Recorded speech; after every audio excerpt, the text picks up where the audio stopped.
perkenalkan nama saya Ratnasari, NPM 20160076 PGSD 4B.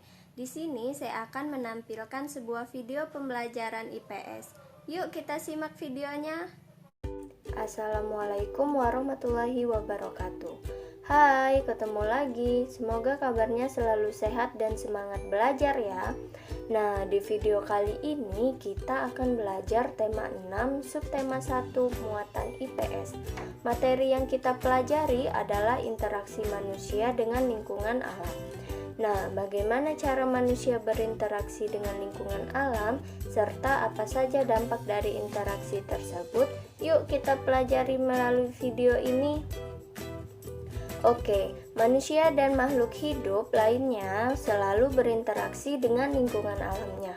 Lingkungan alam menjadi sumber penghidupan bagi makhluk hidup, baik itu untuk mencari makanan ataupun tempat tinggalnya.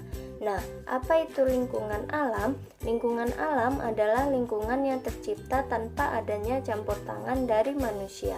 Lingkungan ini terbentuk karena proses alami atau melalui peristiwa alam. Nah, contohnya laut, sungai, rawa, danau, dan lain-lain. Nah, perhatikan gambar berikut ini. Gambar tersebut menunjukkan contoh lingkungan alam. Lingkungan alam terdiri atas benda mati dan benda hidup. Contoh benda mati misalnya air, tanah, udara, curah hujan, sinar matahari, dan batu. Sedangkan makhluk hidup misalnya hewan, tumbuhan, jamur, dan manusia. Benda mati dapat mempengaruhi keberadaan dari makhluk hidup. Contohnya tanah, suhu, dan curah hujan akan mempengaruhi jenis tanaman yang hidup di suatu daerah.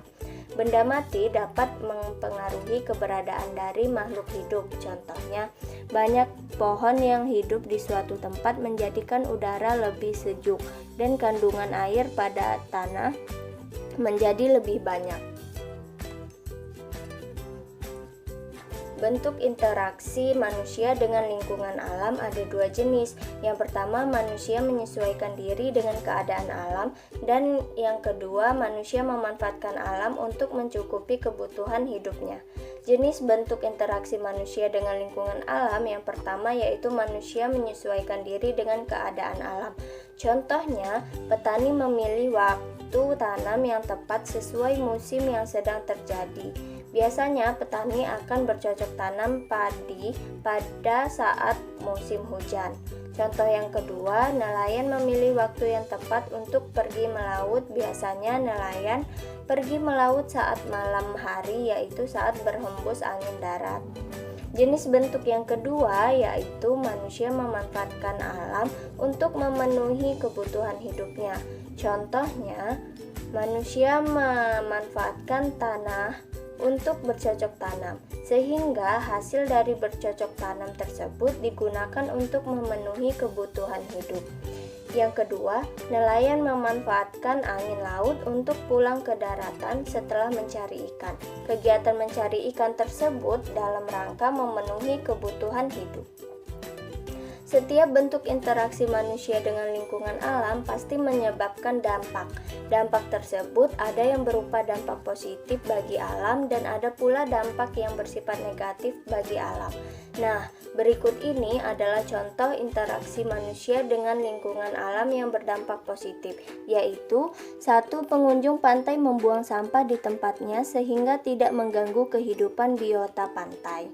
Yang kedua, masyarakat mengadakan program kali bersih atau prokasi secara rutin, sehingga sungai atau kali akan tetap bersih dan biota di sungai tersebut dapat tumbuh atau hidup dengan baik.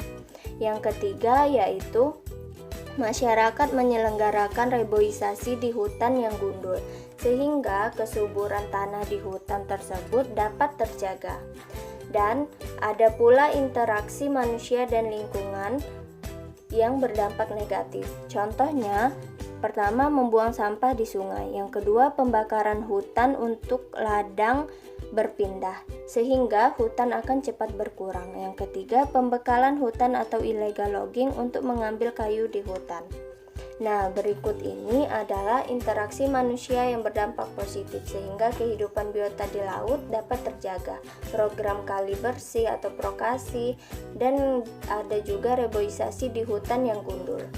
Sedangkan interaksi manusia dengan lingkungan alam yang berdampak negatif yaitu membuang sampah di sungai, membuang sampah di pantai atau di laut, pembekalan hutan atau illegal logging, dan kegiatan ladang berpindah dengan cara membuka hutan secara pembakaran.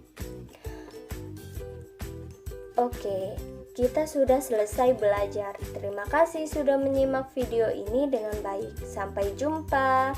Sehat selalu, tetap semangat. Wassalamualaikum warahmatullahi wabarakatuh.